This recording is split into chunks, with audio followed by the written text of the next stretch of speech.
I think I'll just say this. There is, as you know, a fair amount of controversy in the last couple of years that when Christians talk about doing justice, that sounds liberal, sounds like the social gospel. Keep this in mind. The Bible talks about justice all the time, and the world talks about justice all the time, but those are very different accounts of justice. The Bible's justice is based on the idea that we're all made in the image of God, and therefore every human being in the image of God has rights, as it were. Let me just give you a couple of examples of where the Bible talks about, because of the image of God, what does the Bible say when it talks about justice? So, for example, biblical justice means giving equal treatment to people. So Leviticus 24:22 says, have the same law for the foreigner as for the native born. You're promoting injustice if you privilege one race or nationality over another. If you privilege citizens who are of one race over citizens of another race. A host of other biblical texts announce any judicial system weighted in favor of the wealthy while disenfranchising the poor.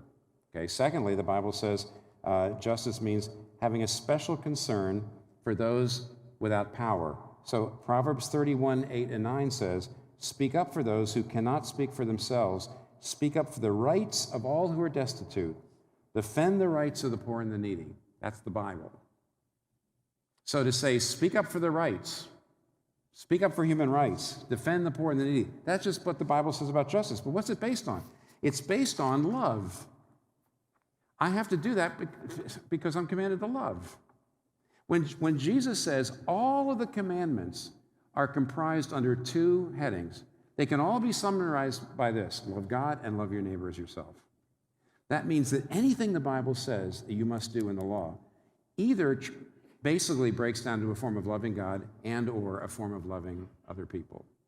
And therefore, when I'm doing justice, it's a form of love. When the world talks about justice, it's not talking about the same thing. In fact, the world, when it talks about justice, is almost talking about the opposite of love. Have you noticed that? See, when I'm doing justice, that means I'm loving not only the victim, but also maybe the perpetrator. If I'm saying to someone, you are doing something wrong, I'm doing that out of love for them. Not only out of love for the people that that person may harm, and not only love for God, but love for that person, because it's never loving to let somebody go on sinning. It's never loving to them at all. And so if I'm trying to stop someone from doing injustice, I'm doing it out of love. And if they decide to stop, I can forgive them. Why? Because my justice is actually a form of love. The world's justice is not the form of love. The world's justice is the opposite of love. The world says I can either be just or I can be loving. I can't do both. Loving means I accept everything they do. Justice means I stop it. And then, of course, if I stopped you, then I can't ever forgive you because the world's justice is not based on the image of God. The world's justice is just an exercise in power. And the world's justice does not know how to forgive perpetrators. You can see it right now. Every day, read the newspaper.